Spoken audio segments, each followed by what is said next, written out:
नमस्कार, अपना उत्तर प्रदेश देख रहे हैं आप। मैं हूं आपके साथ दीपिका सिंघल। योगी सरकार के 4 साल पूरे होने पर कार्यक्रम लगातार जारी है। आज महिला सशक्तिकरण को लेकर कार्यक्रम किया जाएगा और सभी 403 विधानसभाओं में संगोष्ठी की जाएगी।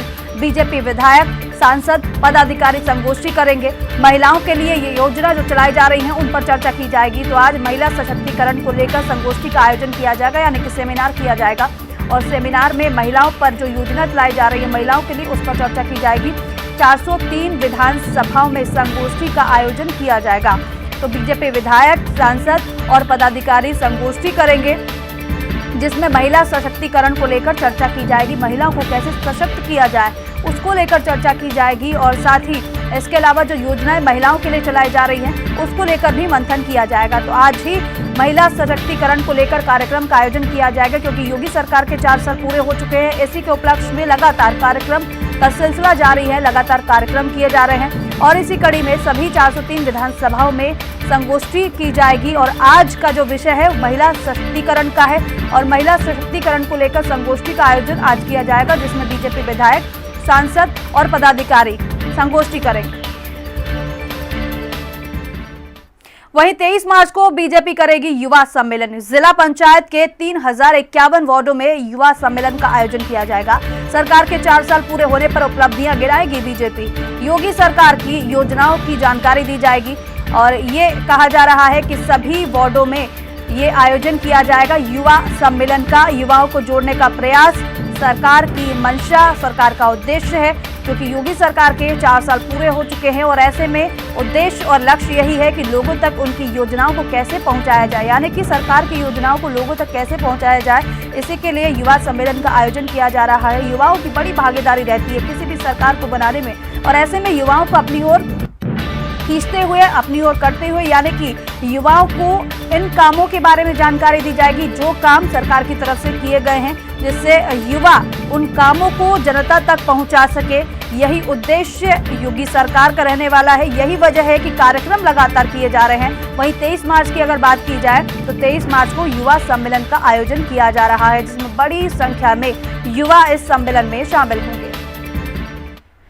वहीं यूपी बीजेपी अध्यक्ष स्वतंत्र देव सिंह का बिजनौर का दौरा रहने वाला है। 4 साल बेमिसाल कार्यक्रम में शामिल होंगे, क्योंकि लगातार योगी सरकार की तरफ से कार्यक्रम किए जा रहे हैं, क्योंकि 4 साल पूरे हो चुके हैं। योगी सरकार के धामपुर के निजी स्कूल में कार्यक्रम का आयोजन किया जाएगा। 101 फीट ऊंचे तिरंगे का ध्वजारोहण करेंगे बीजेपी के प्रदेश अध्यक्ष स्वतंत्र देव सिंह। वहीं बीजेपी विधायक अशोक राणा प्रदेश अध्यक्ष का स्वागत करेंगे। तो आज बीजेपी प्रदेश अध्यक्ष का बिजनौर का दौरा रहने वाला है। बिजनौर में कार्यक्रम आयोजित किया जा रहा है, जिसमें बीजेपी के प्रदेश अध्यक्ष स्वतंत्र देव सिंह आज कार्यक्रम में शामिल होंगे। तो 4 साल बेमिसाल कार्यक्रम किए जा रहे हैं और इस कार्यक्रम में शामिल होंगे बीजेपी के प्रदेश अध्यक्ष स्वतंत्र देव सिंह। धामपुर में एक स्कूल है जिसमें निजी कार्यक्रम किया जा रहा है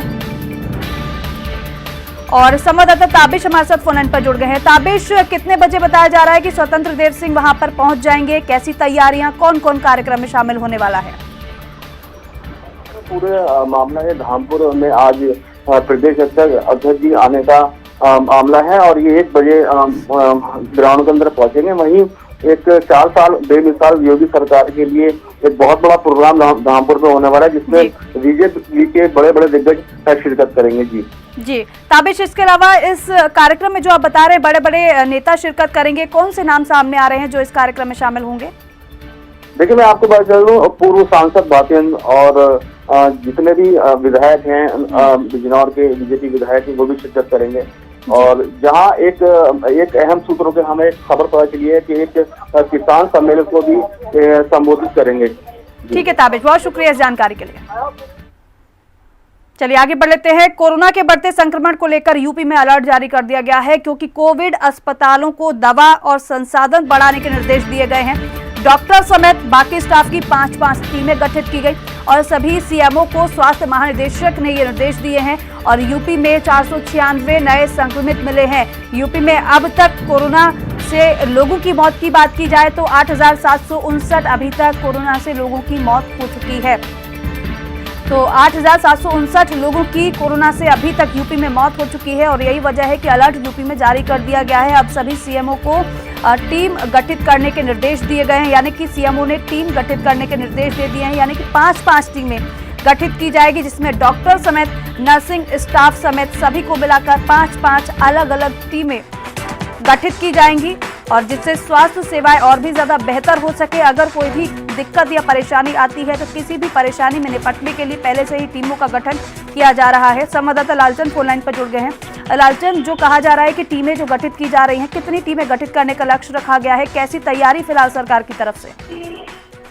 जी बिल्कुल, बता दूं जिस तरीके से कोविड-19 का संक्रमण एक बार फिर तेजी से बढ़ा, उसको देखते हुए स्वास्थ्य विभाग पूरी तरीके से मुस्तैद है, जिला प्रशासन पूरी तरीके से मुस्तैद है। ऐसे में जिस तरीके से स्वास्थ्य प्रमुख सचिव ने दिशा निर्देश भी जारी कर दिए कि ज्यादा से ज्यादा जो लोगों की जांच है वो की जाए, और साथ में ये भी देखने को मिला जो इंटीग्रेट उनका जो कंट्रोल रूम था उसको भी पुनः उसी तरीके से एक्टिव करने के लिए कहा गया है। तो कहीं ना कहीं जिस तरीके से खतरा बढ़ रहा है, इस तरीके को देखते हुए पूरे निर्देश एक बार फिर से जारी कर दिए गए हैं। लगातार कोविड-19 का पालन है उसको लेकर भी अधिकारियों को जो है निर्देश कर दिए हैं। जो स्वास्थ्य विभाग की टीम है वो फिर से तैयार की गई है, जिससे कि कोविड-19 का संक्रमण को जो है कम किया जा सके, क्योंकि जिस तरीके से 24 घंटे में देखने को मिला कि 496 जो है प्रदेश में जो है मरीजों की संख्या पाई गई है। अगर अब तक नए केसों की बात करें तो 3036 केस उत्तर प्रदेश में नए मिले हैं, और ऐसे में जो लखनऊ की बात है, लखनऊ में भी बड़ी तेजी से जो है कोरोना के मरीजों की संख्या बढ़ रही है।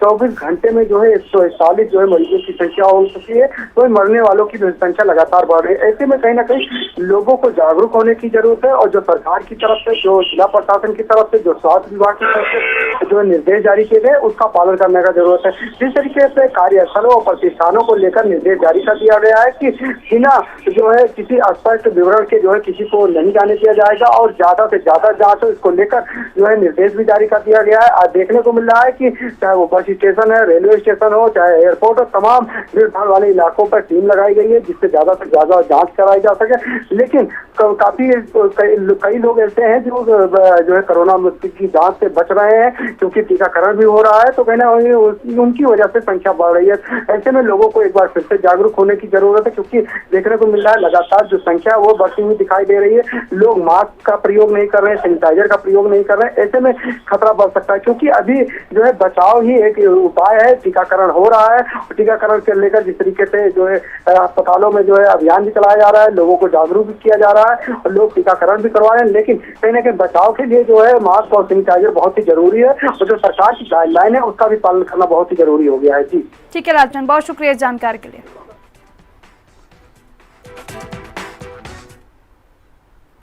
खबर लखनऊ से है। लोक बंधु और आरएसएम फिर बनेंगे कोविड अस्पताल, क्योंकि आरएसएम अस्पताल में ओपीडी बंद की गई है, क्योंकि लोक बंधु में 100 बेड का कोविड अस्पताल बनेगा। ये जानकारी फिलहाल मिल पा रही है। तो अब कोविड अस्पताल बनाने का लक्ष्य रखा गया है। तो गोंडा से खबर आपको बता रहे हैं कि आदमपुर में सिलेंडर ब्लास्ट का ये मामला है। डीएम ने डीएसओ की कमेटी को जांच सौंप दी है। जानकारी आपको गोंडा से दे रहे हैं, जिस तरीके से जो मामला सामने आया था गोंडा में, तो बाबू गोडिया के खिलाफ इसी में मुकदमा दर्ज किया गया है। गोंडा से जानकारी आपको दे रहे हैं, जो ब्लास्ट हुआ था उस मामले में अब मामला दर्ज किया गया है। आरोपी बाबू को पुलिस ने गिरफ्तार भी किया है, ये जानकारी फिलहाल मिल पा रही है। एक के बाद एक कई सिलेंडर में ब्लास्ट हुआ था, जनहानि हुई थी, कई गांव को चपेट में ले लिया था। गोंडा में गांव गली में हो रही मौत की रिफलिंग ये कहा जा रहा है, और रिफलिंग यानी कि अवैध रिफलिंग का वो मामला था। 3 दिन में डीएम ने डीएसओ से अब रिपोर्ट मांगी है पूरे मामले की, और उसके बाद आगे कार्रवाई की जाएगी। यानी कि बाबू को फिलहाल के लिए गिरफ्तार कर लिया गया है। तो कल आदमपुर में 12 सिलेंडर में ब्लास्ट हुए थे, और इसके बाद अब मामले की जांच की जा रही है। तो आदमपुर में सिलेंडर ब्लास्ट का ये मामला है। डीएम ने डीएसओ की कमेटी को जांच अब मामले की सौंप दी है। और ये जो तस्वीर हमने आपको कल भी दिखाई थी, परसों भी दिखाई थी, कि ये कि गोंडा का जो ये मामला है, एक सिलेंडर में ब्लास्ट होता है, अवैध रिफलिंग की जा रही थी, उसके बाद कई सिलेंडर उसकी जद में आ गए, एक के बाद एक कई सिलेंडर में ब्लास्ट हुआ था। अब इस पूरे मामले की जाँच की जा रही है। बाबू को फिलहाल गिरफ्तार कर लिया गया है। तो आरोपी बाबू को पुलिस ने गिरफ्तार कर लिया है। सिलेंडर ब्लास्ट में जल्द बड़े खुलासे के आसार नजर आ रहे हैं, क्योंकि गोंडा में गांव गली में हो रही मौत की रिफलिंग का मामला लगातार तूल पकड़ता जा रहा है। कई मामले ऐसे मामले सामने आ चुके हैं, और 3 दिन में डीएम ने डीएसओ से अब रिपोर्ट भी मांग ली है।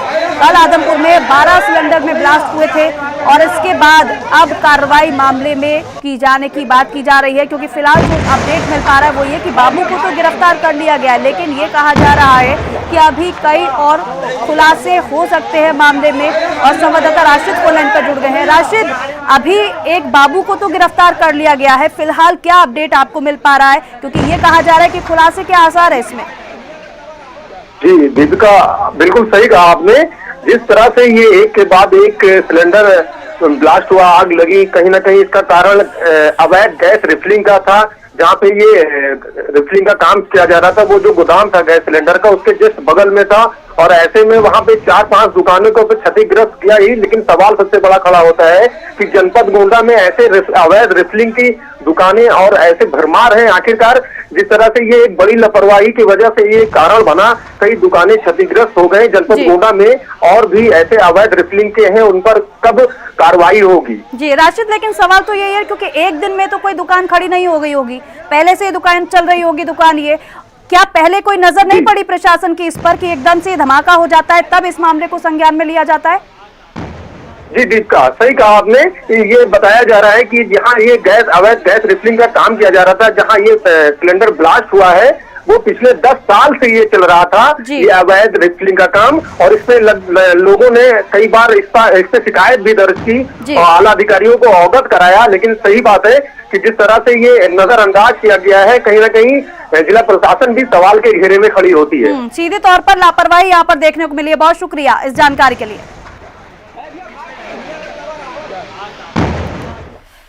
लखीमपुर खीरी से खबर है, मदरसे में मौलाना ने छात्रा से छेड़छाड़ की और नाबालिग छात्रा से मौलाना ने छेड़छाड़ की और अश्लील हरकत भी छात्रा के साथ की।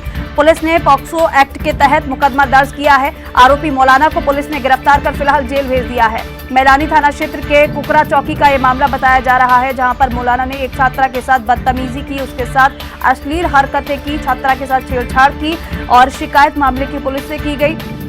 और अब आरोपी मौलाना के खिलाफ केस दर्ज कर लिया गया है। फिलहाल आरोपी मौलाना को गिरफ्तार कर लिया गया है, जेल उसे भेज दिया गया है। लखीमपुर खीरी का ये मामला है, जहां पर मौलाना की शर्मनाक करतूत सामने आई है, लेकिन उसको सजा के लिए अब गिरफ्तार भी कर लिया गया है, जेल भेज दिया गया है। तो छात्रा ने शिकायत की थी पुलिस से, पुलिस ने मामले का संज्ञान लेते हुए कार्रवाई करते हुए अब मौलाना को गिरफ्तार कर लिया है। लखीमपुर खीरी का ये मामला है, जहां पर एक मौलाना ने एक छात्रा के साथ अश्लील हरकत की शिकायत मामले की गई है।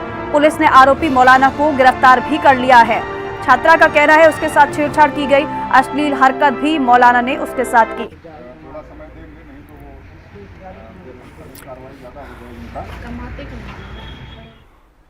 वहीं अलीगढ़ के लाल मस्जिद के रहने वाले पीड़ित व्यक्ति ने अपनी 3 बेटियों के साथ टप्पल के उनसे ससुराल वालों पर मारपीट, दहेज और जान से मारने की कोशिश का मामला दर्ज करवाया है।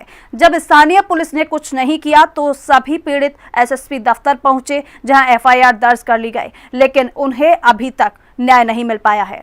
रिपोर्ट देखिए।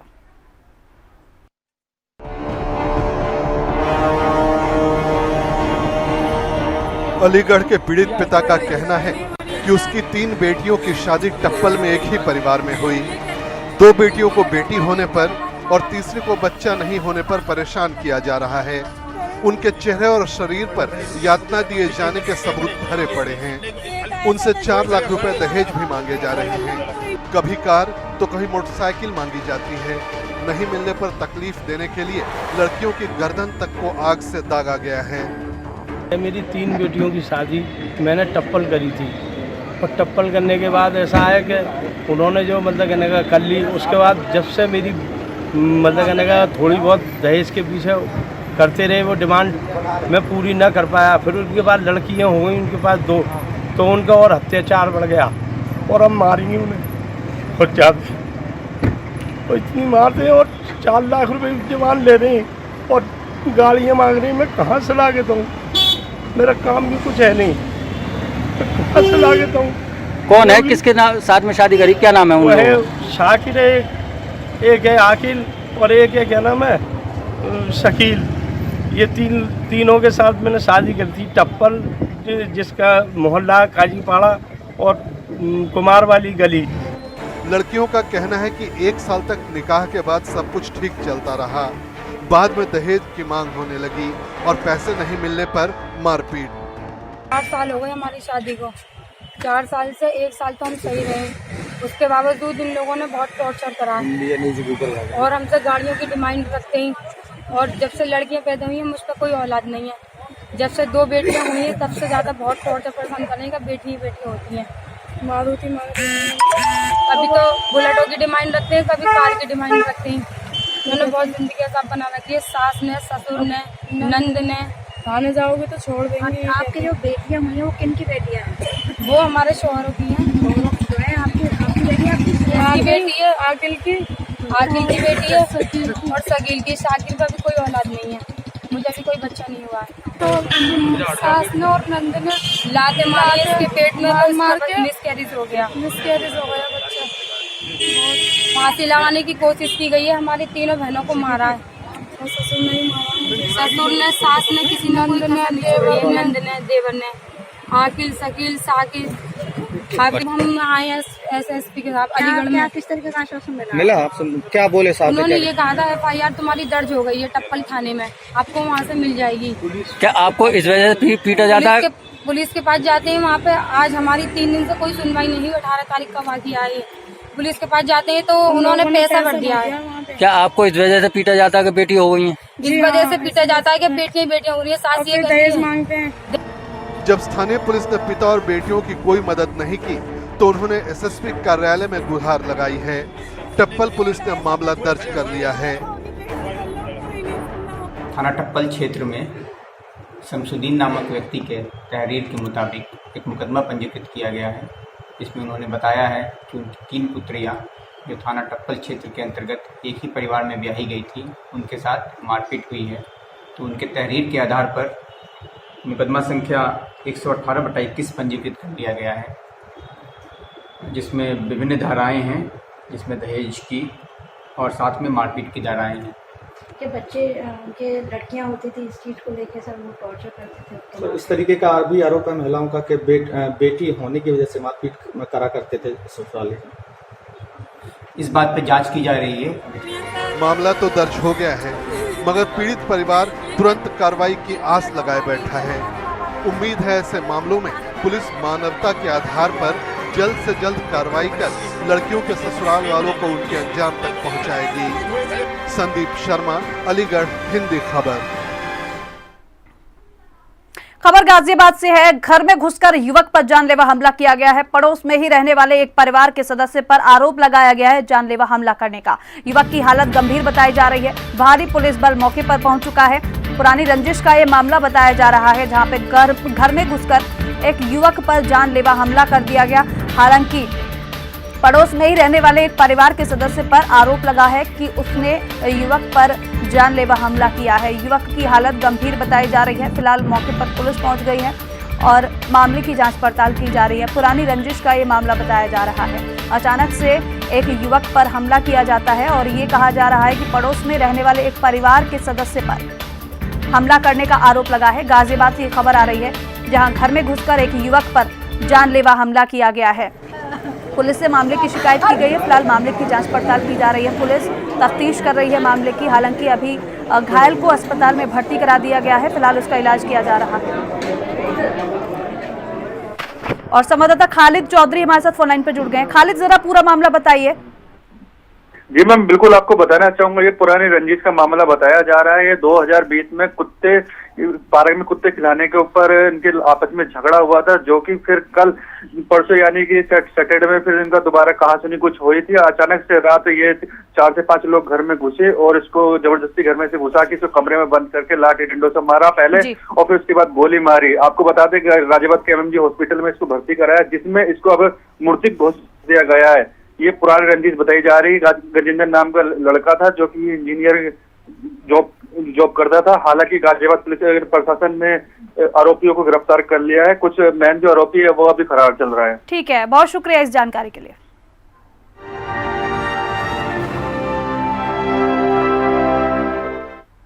खबर रायबरेली से है, जहां ट्रक और बोलेरो के बीच जोरदार टक्कर हो गई। हादसे में 2 लोगों की मौत बताई जा रही है, वहीं 3 लोग गंभीर रूप से घायल हुए हैं। हादसा हुआ है, घायलों को अस्पताल में फिलहाल भर्ती करा दिया गया है। प्रयागराज के नैनी से लखनऊ पीजीआई जा रहा था परिवार और इसी दौरान ये हादसा हो गया। और भदोखर थाना क्षेत्र के लखनऊ प्रयागराज नेशनल हाईवे पर यह घटना घटित हुई है, जिसमें 2 लोगों की जान चली गई है। 2 लोग गंभीर रूप से घायल बताए जा रहे हैं। फिलहाल दोनों घायलों को अस्पताल में भर्ती करा दिया गया है इलाज के लिए, जहां उनका इलाज किया जा रहा है। और प्रयागराज के नैनी से लखनऊ पीजीआई जा रहा था परिवार और इसी दौरान ये घटना घटित हो गई और इस हादसे में 2 लोगों की मौत बताई जा रही है। वहीं सहारनपुर में मामूली विवाद को लेकर 2 पक्षों में खूनी संघर्ष हो गया। सरसावा थाना इलाके के नानाखेड़ा गांव की घटना बताई जा रही है। एक पक्ष द्वारा फायरिंग करने पर 3 लोग घायल बताए जा रहे हैं। घायलों को हायर सेंटर रेफर किया गया है। गांव में तनाव का माहौल है और इसीलिए पुलिस बल की तैनाती की गई है। पुलिस फिलहाल मामले की जांच पड़ताल कर रही है। सहारनपुर का ये मामला बताया जा रहा है। तो एक पक्ष ने फायरिंग कर दी और इस फायरिंग में 3 लोग गंभीर रूप से घायल हो गए। सभी को अस्पताल में भर्ती कराया गया है। घायलों को हायर सेंटर रेफर कर दिया गया है और पुलिस मामले की जांच पड़ताल कर रही है।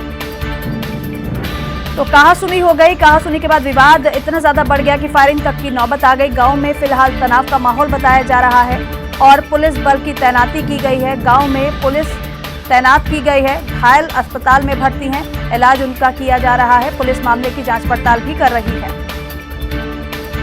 तो मामूली विवाद हुआ और मामूली विवाद को लेकर 2 पक्ष आमने सामने आ गए। खूनी संघर्ष तक की नौबत आ गई। फायरिंग हो गई इस मामले में और कहा जा रहा है कि कई लोग गंभीर रूप से घायल हो गए हैं। और संवाददाता लियाकत पुंडेर फोन लाइन पर जुड़ गए। लियाकत, पूरा मामला जरा बताइए, क्या हुआ था कि आखिर फायरिंग तक की नौबत आ गई? देखिए दीपिका, आपसे मैं बता दूं, थाना सरसावा का गांव ननवा खेड़ी है। यहाँ पे 2 पक्षों में किसी बात को लेकर खूनी संघर्ष हुआ है। फायरिंग तक हुई है जिसमें कई लोग घायल हुए हैं और सभी घायलों को हायर सेंटर रेफर किया गया है।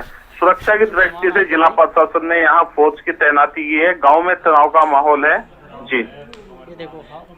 ठीक है, बहुत शुक्रिया लियाकत इस जानकारी के लिए। बताइए उसमें जरा कौन, ये राहुल जी हैं, किसने मारी गोली? और इसी बीच एक बड़ी जानकारी रामपुर से आ रही है। बड़ी जानकारी आपको इस वक्त बता दें कि रामपुर में भीषण सड़क हादसा हुआ है। रामपुर से ये जानकारी आपको दे रहे हैं कि भीषण सड़क हादसा हो गया है। बोलेरो और पिकअप की जोरदार टक्कर हो गई है, आपस में आमने सामने से भिड़ंत हो गई और यह हादसा हो गया। ये घटना घटित हुई है रामपुर में। यह घटना घटित बताई जा रही है। हादसे में 5 लोगों की दर्दनाक मौत हो गई है। बड़ा हादसा रामपुर में हुआ है और बोलेरो और पिकअप गाड़ी की आमने सामने से टक्कर हो गई और इस हादसे में 5 लोगों की मौत बताई जा रही है।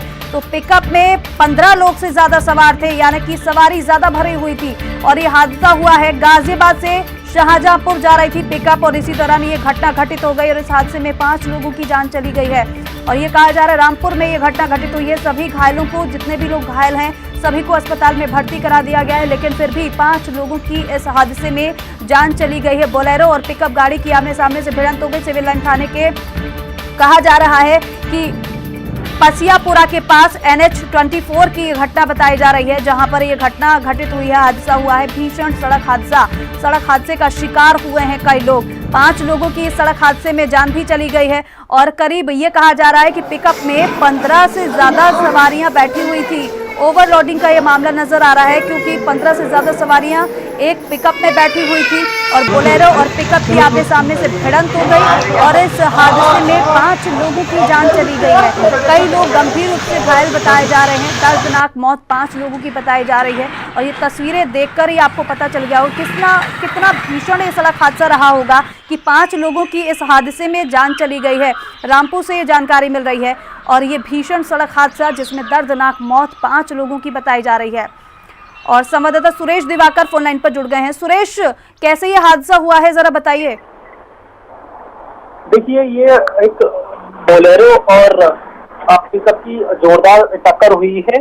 ये रामपुर का सिविल लाइन थाना क्षेत्र पड़ता है। यहाँ पतियापुरा रोड पर ये 7 बजे की घटना बताई जा रही है, जिसमें शाहजहांपुर से, ये गाजियाबाद से शाहजहांपुर के लिए पिकअप में सवार सारे लोग जा रहे थे, जिसमें बच्चे भी और बूढ़े भी थे और बुजुर्ग जुबान भी थे। लेकिन इसमें इतना भयानक हादसा हुआ है जिसमें कि अभी 15 लोग से ज्यादा इसमें पिकअप में सवार थे। 5 लोगों की बुरी तरह से मौत हो चुकी है। 3 लोग अभी बहुत बुरी तरह से जख्मी हैं, जिन्हें जिला अस्पताल से हायर सेंटर के लिए रेफर कर दिया है। लेकिन कहीं ना कहीं ये रॉन्ग साइड की वजह से, बोलेरो रॉन्ग साइड से आ रही थी, सूत्रों के अनुसार बताया जा रहा है, जिसकी वजह से ये बड़ा हादसा हुआ है। ठीक है, बहुत शुक्रिया इस जानकारी के लिए। और चलिए इसी के साथ फिलहाल इस बुलेटिन में बस इतना ही, लेकिन खबरों की ज्यादा जानकारी के लिए आप www.hindikhabar.com पर विजिट भी कर सकते हैं। नमस्कार।